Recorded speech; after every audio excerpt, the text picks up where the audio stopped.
Hi అండి, అందరికీ నమస్తే. నేను మీ Devi. Welcome back to our channel. First time మన ఛానల్ చూస్తున్నట్లయితే తప్పకుండా సబ్స్క్రైబ్ చేసుకోండి. సో ఈరోజు ఏంటి ఎంత పెద్ద వీడియో పెట్టారని చూస్తున్నారా?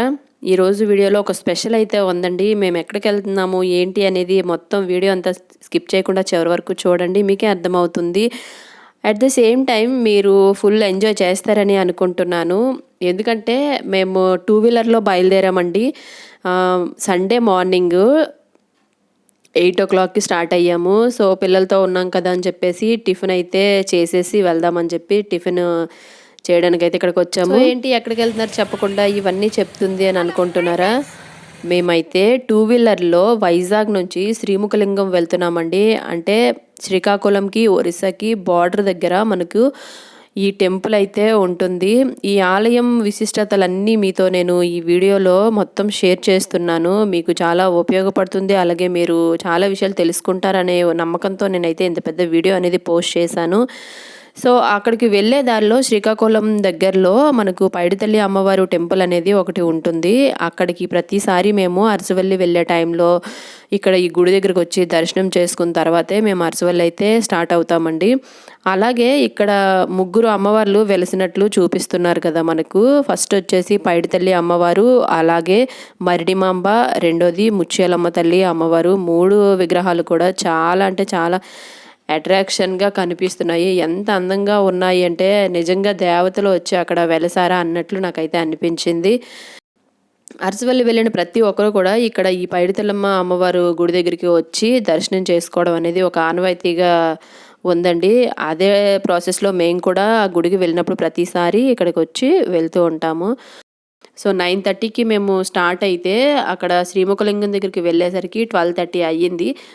సో ఇకపోతే రోడ్ అంతా ఎలా ఉంది అంటే, ఇప్పుడు ఎలక్షన్ ఒకటి స్టార్ట్ అవుతుంది కదండి. పెద్ద పెద్ద కటౌట్స్తో పెద్ద పెద్ద ఫ్లెక్సీలతో ఈ రోడ్ అంతా అయితే కవర్ అయింది. నేను చాలా వరకు స్కిప్ చేశాను ఆ వీడియోస్ అన్నీ. ఇకపోతే చూసారు కదా, మేము 3 ఫ్యామిలీస్ వెళ్ళాము. మొత్తం పిల్లలతో పాటు 10 మంది అయ్యామన్నమాట. ఇక్కడ ఇది ఏంటి అంటే 120 అడుగుల ఆంజనేయ స్వామిని కట్టారు. మేము ఒక 3-4 ఇయర్స్ నుంచి వెళ్తున్నాము. వెళ్ళినప్పటి నుంచి ఇది కన్స్ట్రక్షన్ అయితే స్టార్ట్ అయ్యింది. ఇప్పటికైతే కంప్లీట్ అయ్యింది. ఇది గోవిందపురం దగ్గరలో ఉంది. సో ఇక్కడ వచ్చేసి టోల్ గేట్ చూసారు కదా ఎంత పెద్దది ఉందో. ఇది నాకు తెలిసి నేను శ్రీకాకుళంకి వైజాగ్కి మధ్యలో ఉంది అనుకుంటున్నాను ఈ టోల్ గేట్ అనేది. నాకైతే పూర్తిగా తెలీదు. మీకు ఎవరికైనా తెలిసినట్లయితే కొంచెం కామెంట్ సెక్షన్లో చెప్పండి. ఇక్కడ బయట వచ్చేసరికి ఇక్కడ లారీలన్నీ చాలా వరకు పార్క్ చేస్తున్నాయి. మరి ఇవన్నీ ఎందుకు ఎలా పార్క్ చేస్తున్నాయో తెలీదు. రోడ్డుకి 2 వైపులా లారీస్ అయితే చాలా ఉన్నాయి. అలాగే మనకు ఈ చుట్టుపక్కల చూసుకున్నట్లయితే పెద్ద పెద్ద రిసార్ట్స్, పెద్ద పెద్ద హోటల్స్, పెద్ద లేఅవుట్స్ ఇవన్నీ చాలా అందంగా అయితే కనిపించాయండి. ఇకపోతే మీరు ఒకసారి మళ్ళీ అబ్జర్వ్ చేయండి. ఈ ఆంజనేయ స్వామి, మీకు ఇందాక చూపించిన ఆంజనేయ స్వామి ఒకేలా ఫేస్ ఉంది. ఒక ఆయనే చేశారేమో అన్న డౌట్ అయితే వచ్చింది. ఒకసారి మళ్ళీ మీరు వీడియో బ్యాక్కి వెళ్ళి ఒకసారి చెక్ చేసి చూడండి. మీకు కూడా అలా అనిపించినట్లయితే కామెంట్ సెక్షన్లో చెప్పండి ఒకసారి. సో ఇకపోతే ఇది నరసాపురం అని చెప్పారు. ఇక్కడ అసలు నరసాపురం అనేది చాలా పెద్ద ఊరు అనుకుంటా నేను. ఎందుకంటే చాలా దూరం వెళ్ళినంత వరకు కూడా నరసాపురం అని చెప్పి చాలా బోర్డ్స్ అయితే చూశాను నేను. సో మేమైతే మ్యాక్సిమం వచ్చేసామండి. ఒక్క ½ అన్ అవర్లో అయితే వెళ్ళిపోతాము. శ్రీముఖలింగం దగ్గరలో ఉన్నాము. అక్కడ మనకు రైల్వే ట్రాక్స్ అనేవి కనిపిస్తాయి. లాస్ట్ టైం వెళ్ళినప్పుడు కూడా ఈ కన్స్ట్రక్షన్స్ అనేవి జరుగుతున్నాయి. ఇక్కడ ఫ్లైఓవర్ ఏదో వేస్తున్నారు. అప్పటి నుంచి ఎంతవరకు కూడా ఈ ఫ్లైఓవర్ వర్క్ అయితే కంప్లీట్ అవ్వలేదు. అంటే చాలా ఎక్కువ ప్రాసెస్ కాబట్టి కంటిన్యూ చేస్తున్నారు. సో ఫైనలీ మనం గుడికైతే వచ్చేసామండి. చూస్తున్నారు కదా బయట నుంచి ఈ ఆలయం యొక్క గోపుర శిఖరాలు అనేవి ప్రతి గుడికి, అంటే లోపల ఇక్కడ ఎన్ని గుళ్ళు అయితే ఉన్నాయి అన్ని గుళ్ళకి ఒకేలా అయితే నిర్మించడం జరిగింది. మీరు అబ్జర్వ్ చేసినట్లయితే ఒకసారి మీరు కూడా చూడొచ్చు.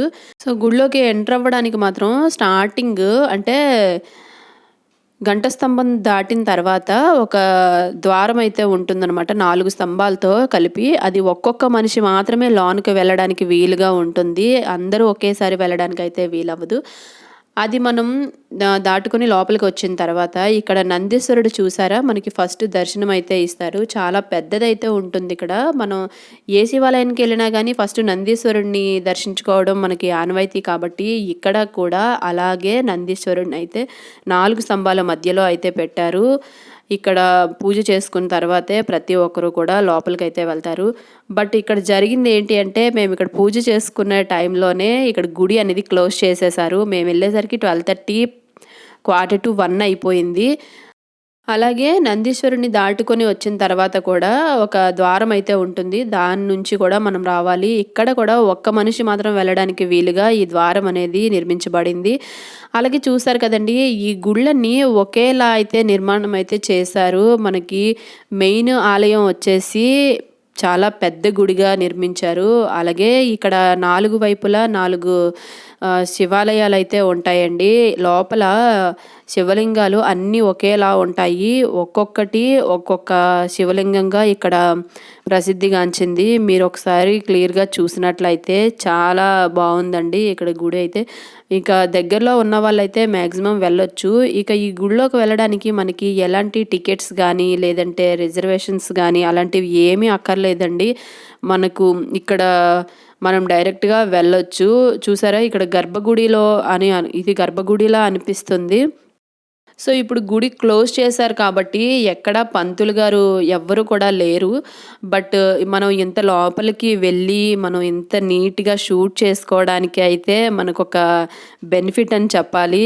ఆ ముఖలింగేశ్వర స్వామి నాకైతే చాలా అనుగ్రహించాడని నేనైతే అనుకుంటున్నాను. ఎందుకంటే మేము ఒక 3 సార్లు వెళ్ళాము. వెళ్ళినప్పుడు కూడా ఎంత ప్రశాంతంగా ప్రతి ఒక్క గుడిలోకి వెళ్ళి దండం పెట్టుకొని ఇలా దర్శనం చేసుకోవడం అనేది ఎప్పుడూ జరగలేదు. ఈరోజు వచ్చేసి మనకు చాలా ప్రశాంతంగా అన్ని గుళ్ళలోకి వెళ్ళి దండం పెట్టుకొని ప్రతి గుడి యొక్క వీడియోస్ అయితే చక్కగా తీసుకోవడానికైతే వీలయ్యింది. 1 గంట లేట్ అయ్యింది. అంటే మనకి 1:45కి అలాగా, అంటే 1:15 గంటకి గుడి అయితే క్లోజ్ చేసేస్తారంట. అలాగే క్లోజ్ చేశారు. మళ్ళీ 2 గంటలకి ఓపెన్ చేస్తారు. అంటే ఈ 1 అవర్ నేనైతే గుడి మొత్తం చక్కగా మీకు పోస్ట్ చేయడానికి ఎంతో వీలుగా నేను ఇవన్నీ అయితే షూట్ చేసుకోవడానికి నాకు టైం అయితే సరిపోయింది. ఎందుకంటే మేము 2-3 సార్లు వెళ్ళినప్పుడు అసలు కనీసం ఫొటోస్ కూడా తీసుకోవడానికి లేదండి. ఎందుకంటే మేము చాలా దూరం వెళ్ళి మళ్ళీ అరసవల్లిలో దర్శనం చేసుకోవాలి, శ్రీకూర్మం వెళ్ళాలి అని చెప్పేసి మేము కనీసం ఒక హాఫ్ అన్ అవర్ కూడా ఉండేవాళ్ళం కాదు. వచ్చి డైరెక్ట్గా దర్శనం చేసుకొని వెళ్ళిపోయే వాళ్ళము. ఇప్పుడు ఈ టైంలో రావడం వలన నాకు షూట్ చేసుకోవడానికైతే కొంచెం టైం అయితే దొరికిందని చెప్పుకోవాలి.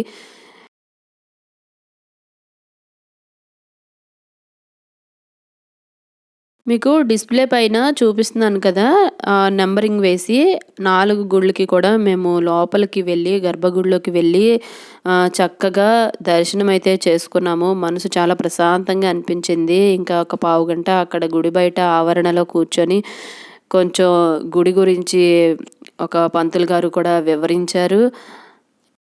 సో ఈ గుడి విశేషాల గురించి మాట్లాడుకున్నట్లయితే మెయిన్ ఆలయం అనేది మధ్యలో ఉండగా 4 వైపులా 4 శివాలయాలు అయితే ఉంటాయి. అలాగే ఈ 4 ఆలయాలు కూడా ఒకేలా చెక్కబడైతే ఉన్నాయండి. అవి మీకు క్లియర్గా నేను చూపిస్తాను. ఇక్కడ డిస్ప్లేపై నెంబరింగ్ వేసి మరీ చూపిస్తాను. అలాగే ఒకవైపు ఈస్ట్ వెస్ట్ ఉండే ఈ గుళ్ళకు ఆపోజిట్ ద్వారాలైతే ఉన్నాయండి ఈ శివాలయాలకి. అలాగే మధ్యలో ప్రతి 2 గుళ్ళకి మధ్యలో వినాయకుడు గుళ్ళైతే కట్టారు. వినాయకుడితో పాటు కుమారస్వామి ఒక దగ్గర, వినాయకుడు, లక్ష్మీదేవి, సరస్వతి, అలా కొన్ని ఆలయాలైతే విగ్రహాలతో పాటు నిర్మించారు. ఇవి కొంచెం గుళ్ళ కన్నా కొంచెం సైజ్ అయితే చిన్నవిగా కట్టారనమాట. వైజాగ్ నుంచి శ్రీముఖలింగం రావడానికి 2 వీలర్లో అయితే మనం సింగిల్గా అంటే ఫాస్ట్గా వచ్చేసినట్లయితే ఎక్కడ ఆగకుండా 3-4 అవర్స్ అయితే పడుతుంది. అంటే కరెక్ట్గా చెప్పాలి అంటే 4 అవర్స్లో అయితే మనం శ్రీముఖలింగం టెంపుల్కి అయితే చేరుకోవచ్చు. ఈ జర్నీ మొత్తంలో నేను చూసినవన్నీ మీకు కవర్ చేశాను అనుకుంటున్నాను.